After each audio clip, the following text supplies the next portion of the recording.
Bonjour à tous, aujourd'hui on s'attaque à une question absolument centrale en HGGSP. Qu'est-ce qui fait qu'un pays est puissant? Son armée? Son économie? Sa culture? On va décortiquer ensemble les dynamiques de la puissance internationale. C'est parti!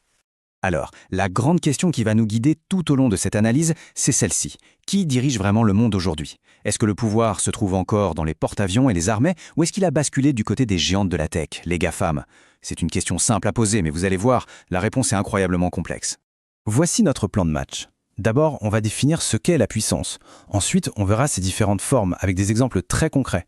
Puis, on analysera comment l'ordre mondial se réorganise sous nos yeux. Et enfin, on fera le lien avec ce qui vous intéresse.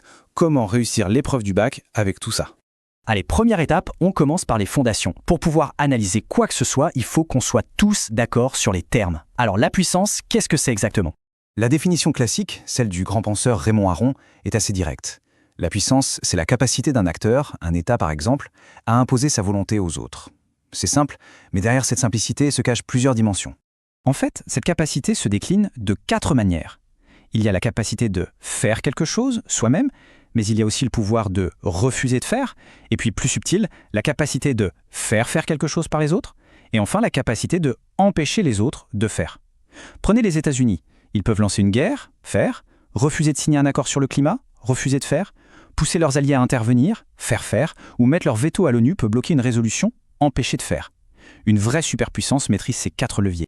Alors là, attention, on arrive à une notion, mais alors fondamentale, c'est le concept de Joseph Nye qui distingue le hard power du soft power. Le hard power, c'est la manière forte, la puissance militaire, les sanctions économiques. C'est la puissance qui contraint. Le soft power, c'est la manière douce, la capacité de séduire, de persuader par sa culture, ses idées, ses valeurs. Pour faire simple, c'est la différence entre un tank et un film d'Hollywood. L'un force la porte, l'autre vous donne envie d'entrer. Et attention, les deux sont liés. Un usage excessif du hard power peut détruire des années de soft power. Bon, maintenant que les définitions sont claires, passons à des exemples. Voyons comment ces concepts s'incarnent dans le monde qui nous entoure. Il faut pas se leurrer, hein. Même au XXIe siècle, la puissance brute, le hard power, ça reste le nerf de la guerre. Et ça se mesure très concrètement en milliards de dollars ou en parts de marché.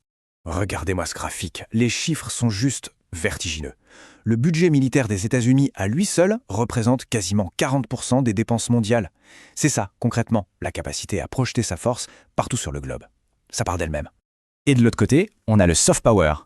Là, la stratégie est beaucoup plus subtile. Hollywood diffuse l'American Way of Life partout. La France s'appuie sur la francophonie pour maintenir son influence culturelle. La Chine, elle, déploie ses instituts Confucius pour enseigner sa langue. Et puis il y a l'Union européenne qui est ce qu'on appelle une puissance normative. Elle ne le fait pas par les armes, mais elle impose ses normes commerciales, environnementales au reste du monde. Mais aujourd'hui, un tout nouveau terrain de jeu, un nouveau continent en quelque sorte, est apparu. Un champ de bataille invisible mais absolument stratégique. Le cyberespace. Celui qui maîtrise les réseaux et les données à une longueur d'avance. Et sur ce terrain numérique, on assiste à un véritable choc des titans, qui est aussi un choc de modèles. D'un côté, les GAFAM américains, nés dans un écosystème d'innovation très libre. De l'autre, les géants chinois, les BATX, qui sont, eux, portés à bout de bras par l'État chinois pour construire une souveraineté numérique bien contrôlée. C'est l'une des plus grandes rivalités géopolitiques de notre temps. Forcément, avec toutes ces formes de puissance qui s'entremêlent, la carte du monde est en train d'être complètement redessinée. On assiste à une grande recomposition des équilibres. Cette frise résume très bien l'histoire des 80 dernières années.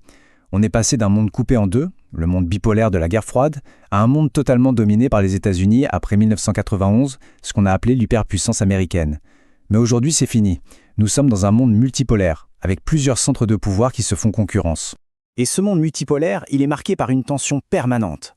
C'est un peu comme un club très sélect. Il y a les membres historiques, les puissances établies comme les États-Unis ou la France, qui tiennent à leur statut, et puis il y a les nouveaux qui frappent à la porte, les puissances ascendantes comme la Chine et les autres BRICS, qui exigent d'avoir leur place à la grande table des décisions.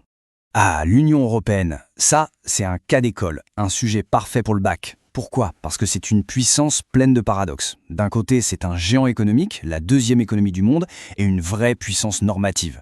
Mais de l'autre, ses divisions politiques en font un nain politique et militaire, toujours très dépendant des États-Unis pour sa sécurité. C'est l'exemple type du sujet où il faut nuancer, nuancer et encore nuancer. Bon, tout ça c'est passionnant, mais la question que vous vous posez tous, c'est comment on utilise ces connaissances pour avoir une excellente note au bac.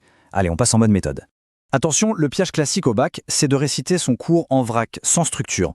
La clé du succès, ce n'est pas seulement ce qu'on sait, c'est comment on l'organise. Il faut impérativement suivre ces 5 étapes. C'est cette structure logique qui fera toute la différence entre une copie moyenne et une très bonne copie. Allez, pour finir, la petite fiche de survie pour les révisions. Voilà les notions et les acteurs qu'il faut maîtriser sur le bout des doigts. Mais s'il n'y avait qu'un seul conseil à retenir, ce serait le dernier. Nuancez votre propos. Aucune puissance n'est toute puissante, aucune n'est totalement sans ressources. Une bonne analyse, c'est une analyse qui montre cette complexité. Voilà, on a vu ensemble comment la puissance se définit et se manifeste aujourd'hui, mais on va se quitter sur une question ouverte, une piste de réflexion parfaite pour une ouverture en conclusion. La puissance de demain appartiendra-t-elle toujours aux États-Unis ou est-elle en train de glisser entre les mains des géants du numérique? C'est un des plus grands enjeux de votre génération.